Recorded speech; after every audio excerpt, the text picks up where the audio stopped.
ಚಿಕ್ಕಬಳ್ಳಾಪುರದಲ್ಲಿ ಖಾಕಿ ದರ್ಪ ಸಂಚಾರಿ ಪಿಎಸ್ಐ ವಿರುದ್ಧ ಸಾರ್ವಜನಿಕರ ಆಕ್ರೋಶ. ಚಿಕ್ಕಬಳ್ಳಾಪುರ ನಗರದಲ್ಲಿ ಸಂಚಾರಿ ಪೊಲೀಸ್ ಪಿಎಸ್ಐ ವಿದ್ಯಾಶ್ರೀ ಅವರ ವರ್ತನೆ ವಿರುದ್ಧ ಸಾರ್ವಜನಿಕರು ತೀವ್ರ ಆಕ್ರೋಶ ವ್ಯಕ್ತಪಡಿಸಿದ ಘಟನೆ ನಡೆದಿದೆ. ಆರೋಪಗಳ ಪ್ರಕಾರ ದಲಿತ ಮುಖಂಡ ಬಾಲಕುಂಟಹಳ್ಳಿ ಗಂಗಾಧರ್ ಅವರ ಮಗ ಮತ್ತು ಸೊಸೆ ತಮ್ಮ 1.5 ತಿಂಗಳಿನ ಮಗುವನ್ನು ತುರ್ತಾಗಿ ಆಸ್ಪತ್ರೆಗೆ ಕರೆಯುತ್ತಿದ್ದ ವೇಳೆ ಸಂಚಾರಿ ಪೊಲೀಸರು ಕಾರನ್ನು ತಂದಿದ್ದಾರೆ. ಆಸ್ಪತ್ರೆಗೆ ತುರ್ತಾಗಿ ಹೋಗಬೇಕಾಗಿದೆ ಎಂದು ಮನವಿ ಮಾಡಿದರೂ ವಾಹನವನ್ನು ಕೂಡಲೇ ಬಿಡದೆ ಪಿಎಸ್ಐ ದರ್ಪದಿಂದ ವರ್ತಿಸಿದ್ದಾರೆ ಎಂದು ಕುಟುಂಬದವರು ಆರೋಪಿಸಿದ್ದಾರೆ.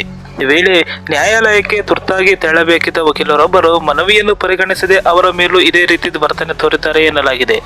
ಸ್ಥಳೀಯರ ಪ್ರಕಾರ ಇದಕ್ಕೂ ಮುನ್ನ ನಗರದ ಬಸ್ ಸ್ಟ್ಯಾಂಡ್ ನಿಲ್ದಾಣದ ಸಮೀಪದ ಜೀವನ್ ಆಸ್ಪತ್ರೆಯಿಂದ ಬೆಂಗಳೂರಿಗೆ ತುರ್ತು ಚಿಕಿತ್ಸೆಗಾಗಿ ರೋಗಿಯನ್ನು ಕರೆದೊಯ್ಯುತ್ತಿದ್ದ ವಾಹನವನ್ನು ಕೂಡ ಇದೇ ರೀತಿಯಾಗಿ ತಡೆದು ಗಲಾಟೆ ನಡೆಸಲಾಗಿತ್ತು.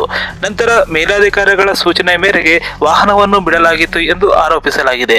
ಸಂಚಾರಿ ಪೊಲೀಸರು ಟ್ರಿಬಲ್ ರೈಡಿಂಗ್, ವೀಲಿಂಗ್ ಸೇರಿದಂತೆ ಸಂಚಾರ ನಿಯಮ ಉಲ್ಲಂಘನೆಗಳ ವಿರುದ್ಧ ಕ್ರಮ ಕೈಗೊಳ್ಳುವುದಕ್ಕಿಂತ ತುರ್ತು ಪರಿಸ್ಥಿತಿಯಲ್ಲಿದ್ದ ರೋಗಿಗಳು, ವಕೀಲರು, ಪತ್ರಕರ್ತರು ಹಾಗೂ ಸಾರ್ವಜನಿಕರೊಂದಿಗೆ ದರ್ಪದಿಂದ ವರ್ತಿಸುತ್ತಿದ್ದಾರೆ ಎಂದು ಸಾರ್ವಜನಿಕರು ಆರೋಪಿಸಿದರು.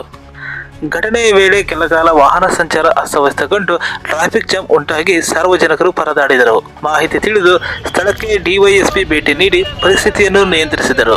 ಈ ವೇಳೆ ಸಾರ್ವಜನಿಕರು ಪಿಎಸ್ಐ ಅವರ ವರ್ತನೆಯನ್ನು ಖಂಡಿಸಿ ಸೂಕ್ತ ಕ್ರಮ ಕೈಗೊಳ್ಳುವಂತೆ ಆಗ್ರಹಿಸಿದರು.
ಈಗ ನೋಡೋಣ, ಬೆಳಿಗ್ಗೆ 1.5 ತಿಂಗಳು ಮಗುನ ಹಾಸ್ಪಿಟ್ಲ್ ಕರ್ಕೊಂಡು ಹೋಗ್ತಾ ಇದ್ದಾರೆ. ಕರ್ಕೊಂಡ ತಕ್ಷಣ ಇಲ್ಲಿ ಅಡ್ಡ ಹಾಕಿದ್ದಾರೆ. ಅವ್ರು ಹೇಳ್ತಾ ಇದ್ದಾರೆ, ನನ್ನ ಮಗ ಏನಂತ ಮಗುವಿಂದ ಹಾಸ್ಪಿಟ್ಲ್ ತೋರಿಸ್ಬೇಕಂತ ಹೇಳ್ತಾ ಇದ್ದಾರೆ. ನನ್ನ ಮಗ ಪಕ್ಕಕ್ಕೆ ಬಿಟ್ಟಿದ್ದಾಗ ಅಂತ ಹೇಳ್ಬಿಟ್ಟು ನನ್ನ ಮಗನ ಅಂತ ಬೈತಾರೆ. ಸಿಂಗ್ಲಾರಾಗಿ ಮಾತಾಡ್ತಾರೆ, ಅವನ್ನ ಸಿಂಗ್ಲಾರಾಗಿ ಮಾತಾಡ್ಬಿಟ್ಟು ಪೇಪರ್ ಕಿತ್ತಾ ಇದ್ದಾರೆ. ಮಗು ತೆಗೆದು ಮಗು ತೋರಿಸಿದ್ರೆ ಅಮ್ಮ ಬಿಡ್ತಾ ಇಲ್ಲ. ಅಮ್ಮಗೇನು ಮಾನವೀಯತೆ ಇಲ್ವಾ? ಅಮ್ಮ ಹುಮ್ಯಾನಿಟಿ ಅಲ್ವಾ? ಅಮ್ಮ ಹೆಣ್ಣು ಮಗು ಅಲ್ವಾ? ಅದು ಚಿಕ್ಕ ಮಗು, ಅದು 1.5 ತಿಂಗಳು ಮಗು. ಆ ಮಗುಗೆ ಆ ಕೆಲಸ ಕೊಟ್ಟಿದ್ದಾಳೆ. ಬೆಳಿಗ್ಗೆ ಆ ಮಗುಗೆ ಹೆಚ್ಚು ಕಮ್ಮಿ ಆಯ್ತು. ಯಾರು ನಾವು ಎಷ್ಟು ಕಷ್ಟಪಟ್ಟು ಇದು ಮಾಡಿರ್ತೀವಿ. ಆ ಮಗು ಹಾಸ್ಪಿಟ್ಲಿಗೆ ಹೋಗೋದು ಹೇಳ್ತಾ ಇದ್ದಾರೆ ಅವರೆಲ್ಲ. ಹಾಸ್ಪಿಟ್ಲಿಗೆ ಹೋಗ್ಬೇಕು, ಮಗು ಇಲ್ಲ ಮೇಡಮ್ ಅಂತ ಡೋರ್ ತೆಗೆದು ತೋರಿಸಿದ್ದಾರೆ. ಆದ್ರೆ ಅಮ್ಮ ಕೇಳ್ತಾ ಇಲ್ಲ. ಅಮ್ಮ ಏನು ಸುಪ್ರೀಂ ಇದಾ? ಅಮ್ಮ SPಗಿನ ಜಾಸ್ತಿ ಮಾತಾಡ್ತಾಳೆ. ಅಮ್ಮ ನಾನು ನನ್ನ ಮೇಲೆ ಕಂಪ್ಲೇಂಟ್ ಕೊಡು ಅಂತ ಹೇಳ್ತಾಳೆ. ನನ್ನ ಮೇಲೆ ಕೇಸ್ ಹಾಕೋಗು ಅಂತ ಹೇಳ್ತಾಳೆ ಅಮ್ಮ. ಹಂಗಾದ್ರೆ ಪೊಲೀಸೇ ಎದ್ದು ಅದೇನೋ ಇದು ಮಾಡ್ದಂಗಿದೆ ಈಗ ನಮ್ಮ ಪರಿಸ್ಥಿತಿ. ಇನ್ನತ್ರ ನಾವು ಯಾರ ಹತ್ರ ಹೋಗ್ಬೇಕು? ಪೊಲೀಸ್ ಅವರೇ ನೀವೇನೋ ಸರಿಯಾಗಿ ಕೆಲಸ ಮಾಡಿಲ್ಲ ಅಂದ್ರೆ ಇನ್ಯಾವ ಪೊಲೀಸ್ ಹತ್ರ ನಾವು ಹೋಗ್ಬೇಕು? ಯಾರ್ಯಾರ ಆಫೀಸರ್ ಹತ್ರ ಹೋಗ್ಬೇಕು?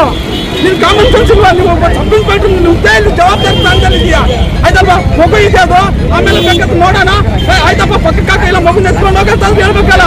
ಮಗು ಕಾರಲ್ಲೇ ಇದೆ, ಬಿಡ್ತಾ ಇಲ್ಲ. ನೀನು ಆಚೆಗೆ ಮಗುನಾದ್ರೂ ಬಿಡ್ಬೇಕಲ್ಲ. ಎಲ್ಲ ಕಿತ್ತಾಕ ಒಂದು ಆಚೆ ಕಳ್ಸಲ್ಲ. ಕಿತ್ತಾಕ್ ಬಿಸಾಕ್ತಾಳೆ. ಅವ್ನಾರೋ ಪಕ್ಕಕ್ಕೆ ಹಾಕೊಂಡ್ರೆ ಎತ್ತು ಕಾರಲ್ಲ ನಮ್ಮ ಅವನು ನಿನ್ನ ಕಾರಲ್ಲಿ ನೀನು ಎತ್ಕೊಂಡೋಗ ಆಚೆ ಬಿಸಾಕೊಂತಾಳೆ ಅಮ್ಮ. ಮತ್ತೆ ಯಾಕೆ ಕಿತ್ತಾಕ್ಬೇಕಾಗಿದೆ ಅಮ್ಮ? ಅದೇ ದುಡ್ಡು ಕೊಟ್ರೆ ಯಾರಾದ್ರು ದುಡ್ಡು ಕೊಟ್ರೆ ಮಾತ್ರ ಬಿಟ್ಟು ಬಿಡೋದು. ದುಡ್ಡು ಕೊಡ್ಲಿಲ್ಲ ಅಂದ್ರೆ ನಮಗೆ ಈ ತರ ಮಾಡೋದು.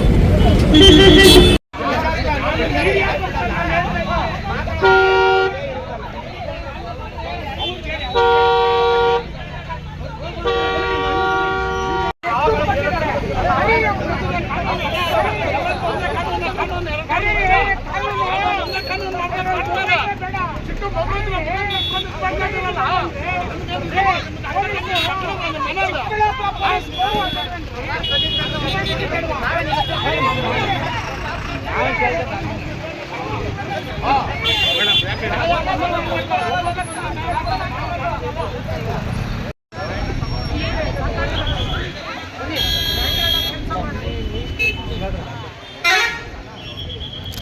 ಸಾರ್ವಜನಿಕರ ಜೊತೆ ಸಹಕಾರದಿಂದ ಅನ್ಯೋನ್ಯತೆಯಿಂದ ಕೆಲಸ ಮಾಡಬೇಕು. ನಮಸ್ತೆ ಸರ್, ಏನಾಗಿದೆ ಗೊತ್ತಾ ಸರ್ ಇಲ್ಲಿ? ಸರಿ ಬರಪ್ಪ, ಇಲ್ಲಿಂದ ಈ ಕಡೆ ಬರ್ರಿ. ಹಿಂದೆ ನಡಿ, ಹಿಂದೆ ನಡಿ.